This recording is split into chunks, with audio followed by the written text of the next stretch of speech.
Hello my dear students. So now today we will study about the circulation in animals. Okay.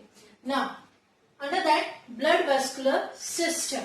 Now what is this? It is a circulatory system containing a special body fluid, that is blood, and a pumping organ, heart, for moving it. So these two things are important in the case of blood vascular system. So there are two types of vascular systems are there. That is open circulatory system and closed circulatory system.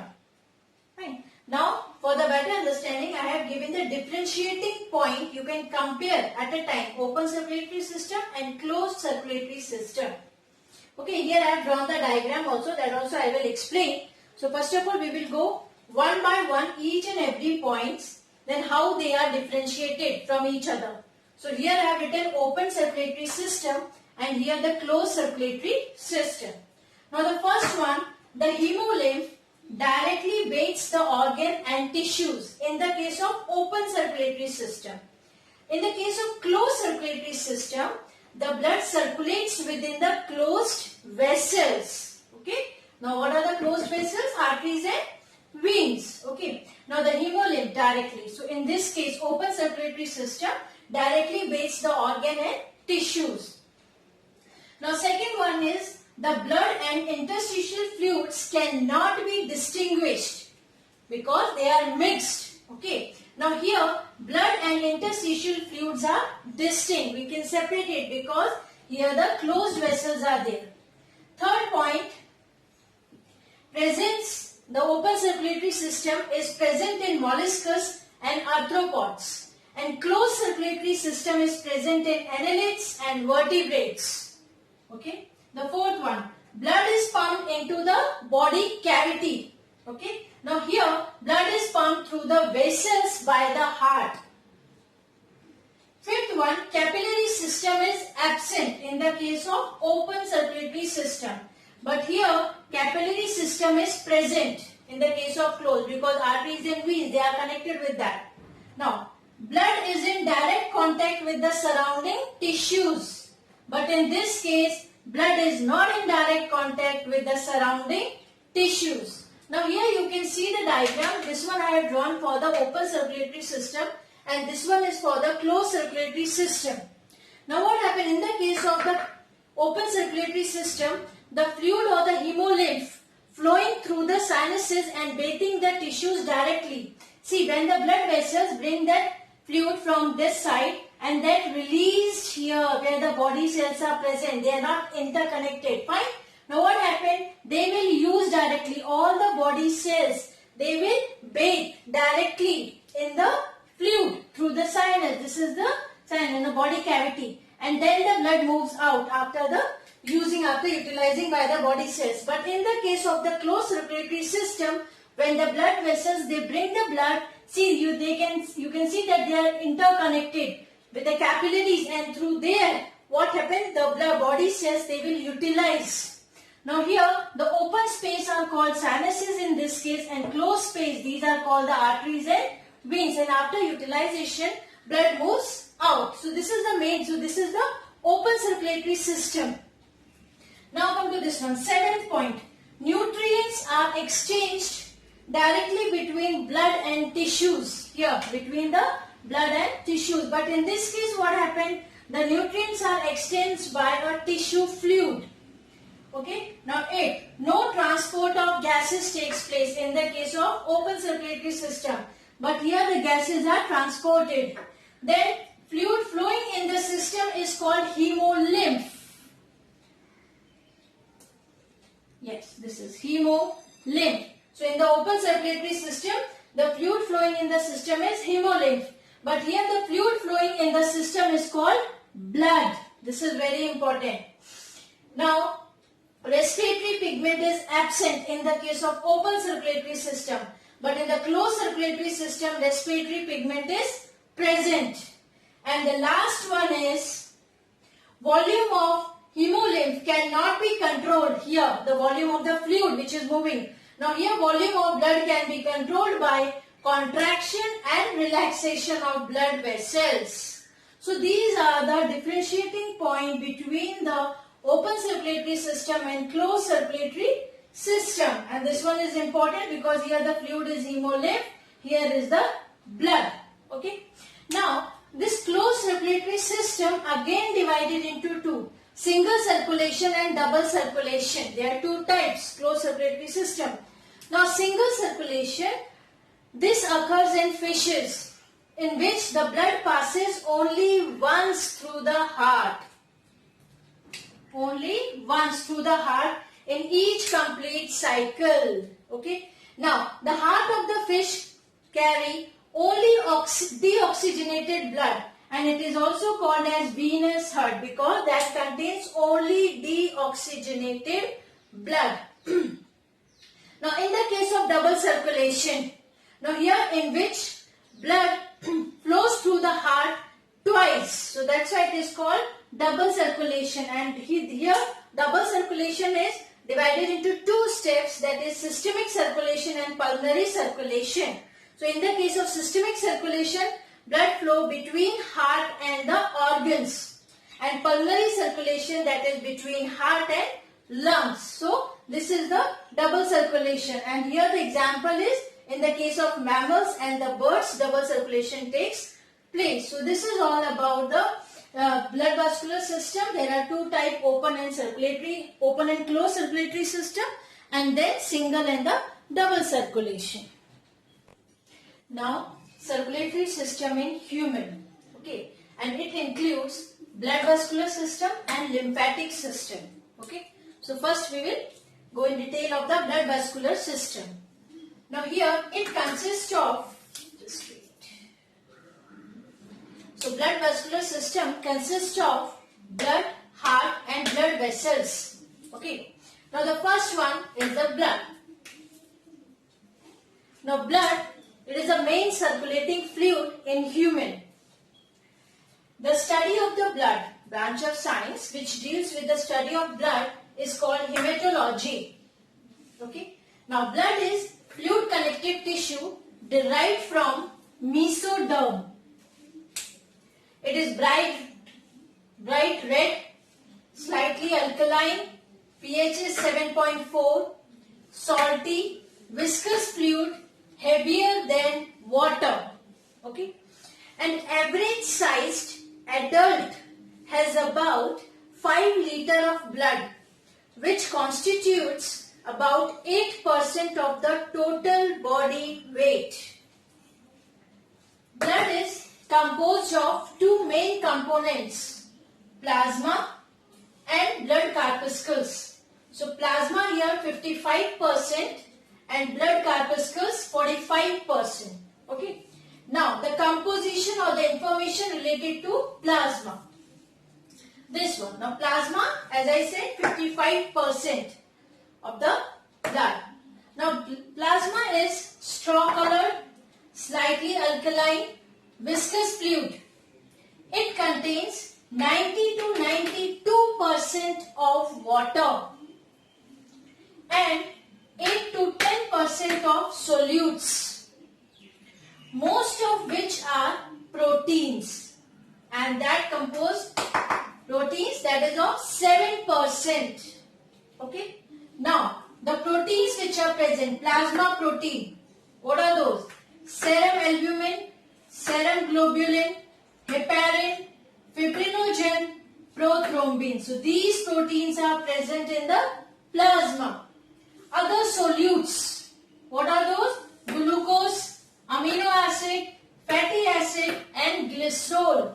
These are also present in the plasma. Nitrogenous waste, urea, uric acid, ammonia and creatinine. Gases, oxygen, carbon dioxide and nitrogen. Regulatory substances, enzymes and hormones, they are also present in the plasma. So this is all the composition of the plasma. And the inorganic substances such as bicarbonates, chloride, phosphate, sulfate of sodium, potassium, calcium and magnesium, etc. So these are the sulfates of this one, bicarbonate, chloride and phosphate.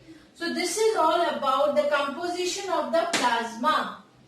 Fine. Now come to this plasma is over. Now blood corpuscles. Okay, that is 45% here. Now blood corpuscles suspended in the plasma and are of three types: RBC, WBC and platelets. Isn't it? Now RBC, they are also called as erythrocytes or red blood cells. Erythrocytes or red blood cells, and we can denote by the RBC. Now they are circular, biconcave and non-nucleated cells. In the case of camel, RBC is nucleated, but they are circular, biconcave, and other cases they are non-nucleated. Now size is about 7 micrometer in diameter and 2.5 micrometer in thickness.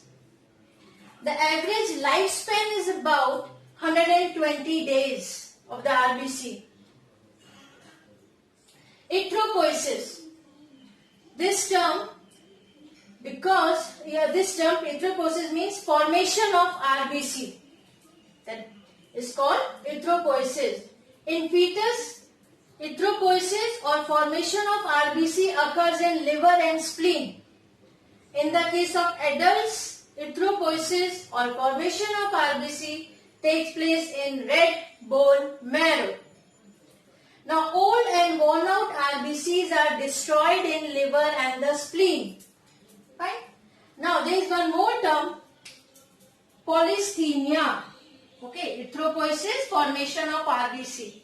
Now polycythemia, when there is an increase in number of RBC. Then erythrocytopenia,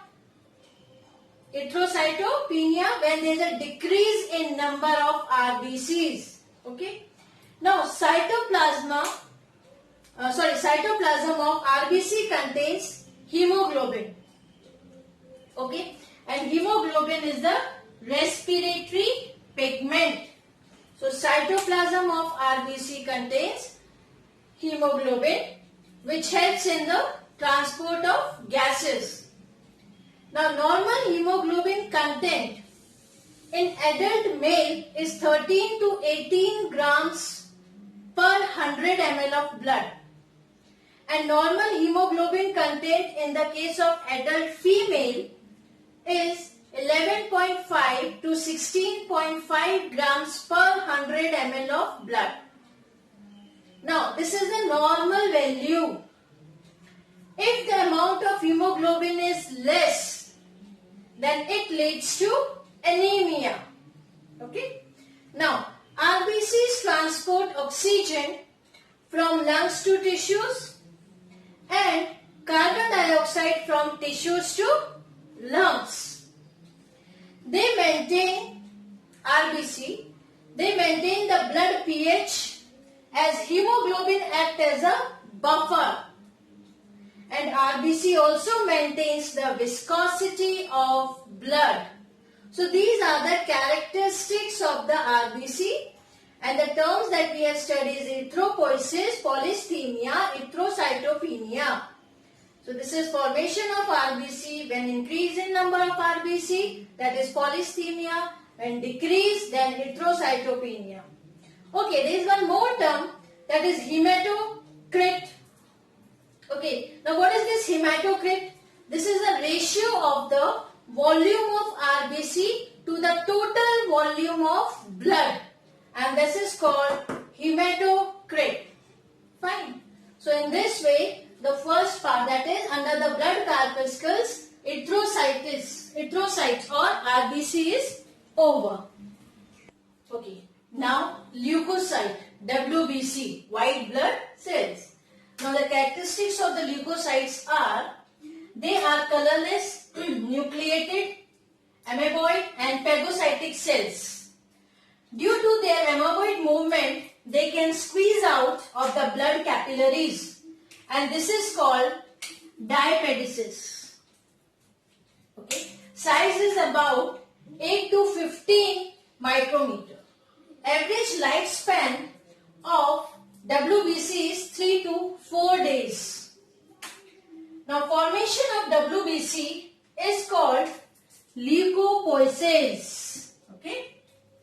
Now, it occurs in red bone marrow, spleen, lymph node, tonsils, thymus and Peyer's patches. Leukocytosis. Now, this leukocytosis means when there is increase in number of WBC, and leukopenia when there is decrease in the number of WBC. Leukemia is a pathological increase in number of WBC and is commonly called as blood cancer. Okay, leukemia. Now, dead WBCs are destroyed by the phagocytosis in blood, liver and lymph nodes. So these are the general characteristics of the leukocytes or WBC. Now, leukocytes are of two types, granulocytes and agranulocytes.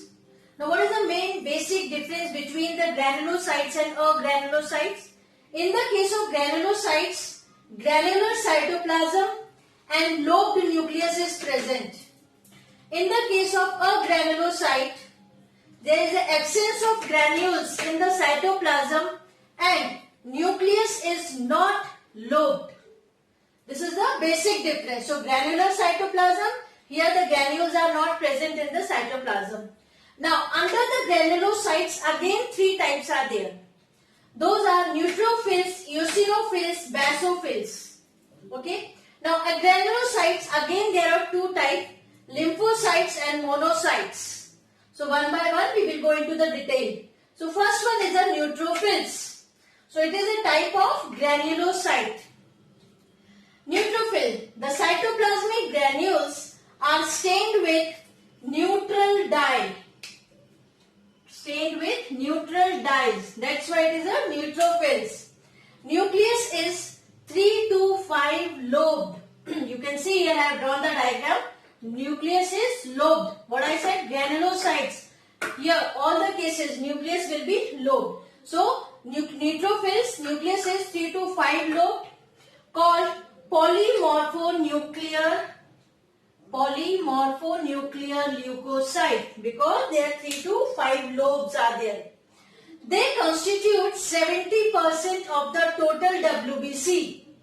They are phagocytic in function and engulf the microorganisms. So this is all about the neutrophils. Fine.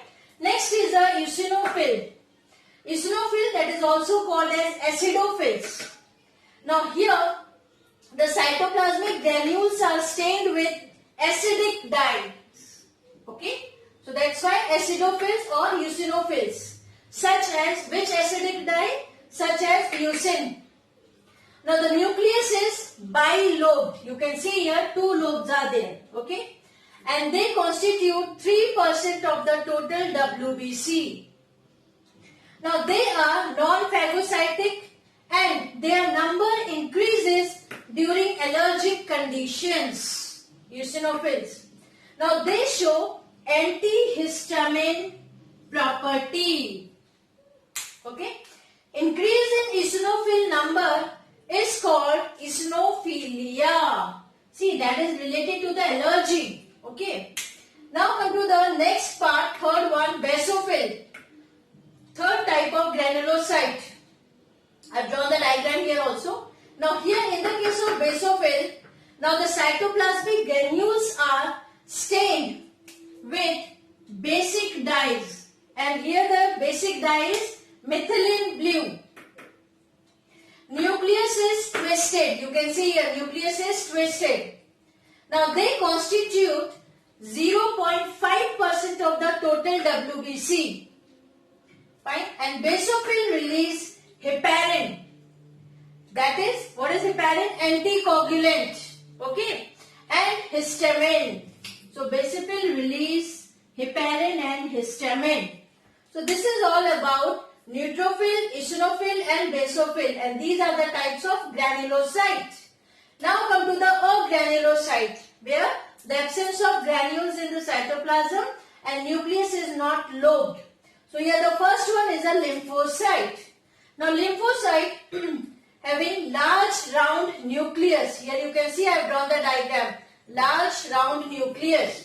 and they constitute 30% of the total WBC.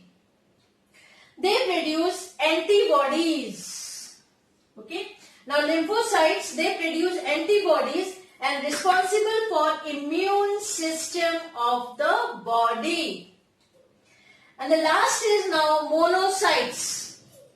Here they are the largest of all WBC. Whatever we have studied, this one is the largest in size and shows large kidney-shaped nucleus. Here you can see kidney-shaped or bean-shaped nucleus. They constitute 5% of the total WBC. Okay.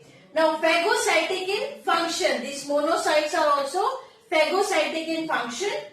And at the site of infection, monocytes enlarges and differentiate into macrophages, which engulf the microorganisms and remove the cell debris. Okay, hence they are also called as scavengers. So monocytes are also called as scavengers. So these are the characteristics of here the type of granulocytes and type of agranulocytes. So in this way, leukocyte general characteristics and their types is over. Okay, now next is thrombocytes or platelets. So these thrombocytes or platelets are non-nucleated, round and biconvex. They are the smallest elements of the blood, measuring about 2.5 to 5 micrometer in diameter. Okay, so their lifespan is 5 to 10 days. They are fragments from large cells. Means platelets are the fragments formed from large cells called megakaryocytes of bone marrow. Then thrombopoiesis, that is formation of platelets. Thrombocytosis, when increase in the platelets count. And thrombocytopenia means when there is a decrease in the platelets count. Okay, so this is general characteristics of the platelets. Now thrombocytes aggregates at the site of injury and form a platelet plug, and they release the thromboplastin, which helps in the clotting. Now we will study about the blood coagulation or blood clotting. Now inside an intact blood vessels, blood does not coagulate due to presence of active anticoagulant like heparin and antithrombin. Fine. Now as soon as the blood vessels rupture, bleeding start. Now the conversion of liquid blood into semi-solid jelly-like substance is called blood coagulation or blood clotting. Fine. Now we will see here the process how this blood coagulation takes place. Now what happened? Whenever the tissue is injured, okay, so at that time platelets and injured tissues releases thromboplastin. Okay, now when the thromboplastin is released, this thromboplastin initiates the formation of enzyme prothrombinase. Now this prothrombinase enzyme, in the presence of calcium ion, converts the inactive prothrombin into active thrombin. And when this active thrombin forms, this active thrombin converts soluble fibrinogen into insoluble fibrin. Fine. So finally the clot. Now what happened? This insoluble fibrin fibers forms a mesh in which platelets, blood cells and the plasma are trapped and forms the clot. Now this blood clotting takes place. So this is the simple procedure how the clot formation takes place. So here we have studied the formation of clotting Okay, and the general characteristics of the thrombocytes or platelets. So in this way, in this video, we have finished here. See, circulatory system in human. So this blood vascular system is over. Okay, so just have a look of this flow chart and these characteristics. So we have finished blood corpuscles, RBC, WBC and platelets. Okay, thank you.